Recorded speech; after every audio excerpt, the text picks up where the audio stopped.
She walked into the interview wearing a faded kurta, dust on her shoes, and every candidate laughed. But when the CEO stormed into the room and froze at the sight of her, the entire building discovered the truth they were never supposed to know. Before the story begins, hit subscribe to this channel, because what you're about to hear will shock your soul. The morning sun spilled like liquid gold across the sprawling city, but for Aisha, the poor rural girl stepping off the shabby local bus, the world felt cold, sharp, and merciless. Her heart pounded as she adjusted the borrowed file in her trembling hands, the one her little brother had wrapped with brown paper to make it look professional, and she whispered a silent prayer to the God she believed still watched over the forgotten. She walked toward the gleaming glass building of Destan Enterprises, one of the country's most elite corporations, where hundreds of polished applicants waited in crisp suits and branded perfumes, casting quick mocking glances at the girl with the worn-out sandals, sunburned skin, and hopeful eyes. Their laughter echoed through the lobby the moment she appeared. "Look at her clothes," one girl sneered. "Did she walk here from the fields?" Another whispered loudly, "Maybe she's here to clean floors, not interview." The insult stabbed at Aisha's already wounded confidence, but she kept her head high, remembering her mother's last words before dying, "Never bend your dignity just because you are poor." Yet what nobody in that glittering building knew, what no one could even imagine, was that Aisha was carrying a secret that could shatter their arrogance in one heartbeat, because the CEO of this multi-million-dollar empire, the cold, untouchable and famously ruthless young magnate Zaidan Malik, the man whose very name made boardrooms tremble, was the same man who once held her in his arms by the riverside of her village under a sky full of stars and whispered, "If the world ever hurts you, I will burn it down for you." But that promise was made 2 years ago, before tragedy, fate, and betrayal had ripped them apart. Now, Aisha was alone, abandoned, and fighting not for love, but survival. As she stepped into the waiting hall, her stomach twisted when she saw the gleaming marble, the branded handbags, the designer watches, and then her reflection in the mirrored wall. Simple clothes, dusty hair, but hopeful eyes burning with determination. One of the receptionists, a woman with sharp eyeliner and sharper attitude, eyed her from head to toe and smirked.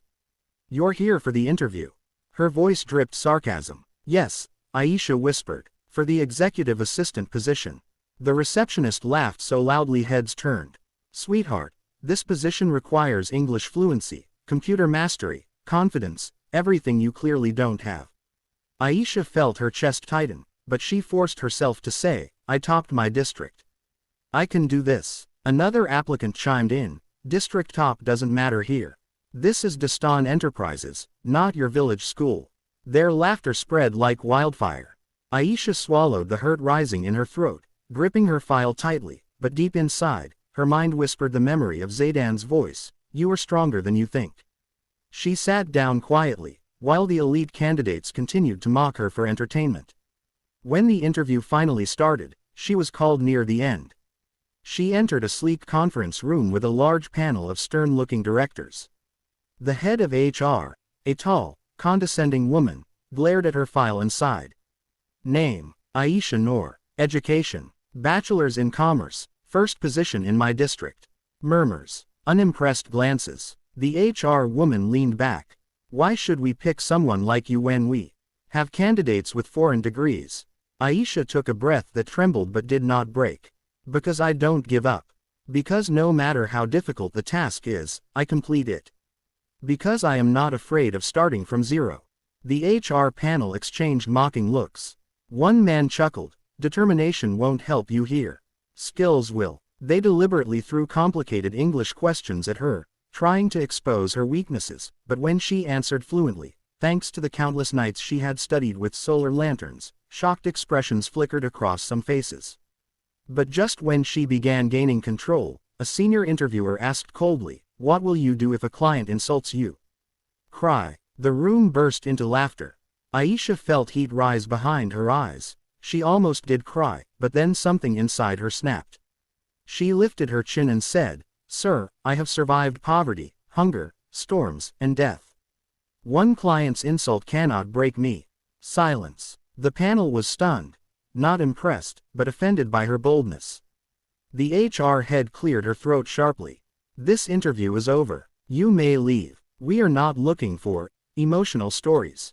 Aisha's heart sank. She turned and walked out, vision blurred, hope crumbling like sand in her hands. The moment she stepped back into the lobby, the other candidates were waiting like vultures. Rejected already, one girl taunted. Obviously, another smirked. Maybe she should try domestic jobs. Their words stung like poison, but Aisha stayed silent. She reached for her bag, but before she could leave, the elevator doors suddenly slid open with a sharp metallic chime, and the entire lobby froze. Out stepped a tall man in a charcoal suit, bodyguards flanking him. His aura was cold, commanding, and dangerous. It was none other than Zaydan Malik, the CEO himself. The air tightened. Employees stood straighter. Even the arrogant candidates lowered their eyes. But Zaydan's footsteps halted as his gaze swept the lobby, and locked onto Aisha. The world stopped. Every mocking voice died. His eyes widened, the mask of the untouchable CEO cracking for the first time. Shock, confusion, pain, recognition. Aisha, he breathed, the name escaping his lips like a ghost resurrected. Gasps echoed across the hall. The same receptionist who mocked Aisha earlier now went pale. The HR head, who had just walked out behind her, stumbled to a stop. "Sir," she began nervously, but Zaydan walked past her like she didn't exist and stopped right in front of Aisha. His voice trembled, a sound nobody in the company had ever heard. "You disappeared. I searched every village, every home. Why didn't you tell me you were coming here?" Aisha swallowed hard, her heart breaking all over again at the memory of his last message, one she never replied to. "Because our worlds are different now," she whispered. "I came here for a job, not for you."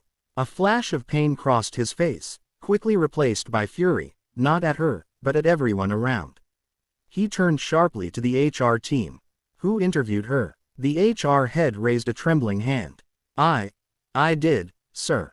And you rejected her." "We didn't think she was qualified." The temperature in the room dropped.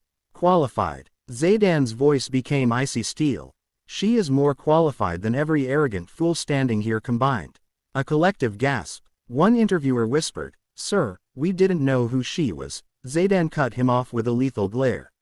"You didn't need to know she mattered to me. You just needed basic humanity."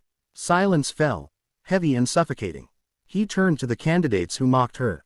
"All of you who laughed at her," his voice grew dangerously calm. "You're disqualified." Panic erupted. "Sir, please. We didn't mean." Security guards stepped forward. Chaos. Begging. Shock. But Zaydan didn't budge. He turned back to Aisha, his eyes softening. "Come with me." She shook her head. "No, I don't want special treatment." Zaydan exhaled shakily. "Then let me do it properly." He faced the HR head again. "Reopen her interview. I will sit on the panel myself." The HR head nearly fainted. No CEO had ever sat on an entry-level interview. Within minutes, a new panel formed, with Zaydan at the center. As Aisha answered each question, confident, brilliant, unwavering, the entire board realized what the HR head had been too blind to see. This girl wasn't just good, she was exceptional. Zaydan watched her with a mix of pride and emotion he couldn't hide. When she finished, he stood. "The position is yours." Tears filled Aisha's eyes, not because he gave her the job, but because she had earned it in front of those who tried to break her. But the story wasn't over. The HR head, desperate to save herself, said, "Sir, had we known she was important to you." Zaydan turned, his expression terrifyingly calm. "She isn't just important." He looked at Aisha with a depth that made the entire room hold its breath. "She is the woman I love." Gasps, shockwaves. The employees who mocked her felt the earth crumble beneath them. But Aisha whispered, "Zaydan, don't." "I will," he said softly. "They need to know who they humiliated." But she shook her head. "Don't fight for me out of guilt or anger. Fight for me only if you still choose me after everything." His eyes softened. "I never stopped choosing you."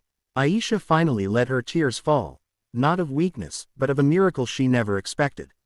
The girl who walked in as a joke, walked out as the one the CEO loved and respected. And every person who mocked her learned a lesson they would never forget, that dignity, strength, and heart are worth more than wealth, status, or polished shoes.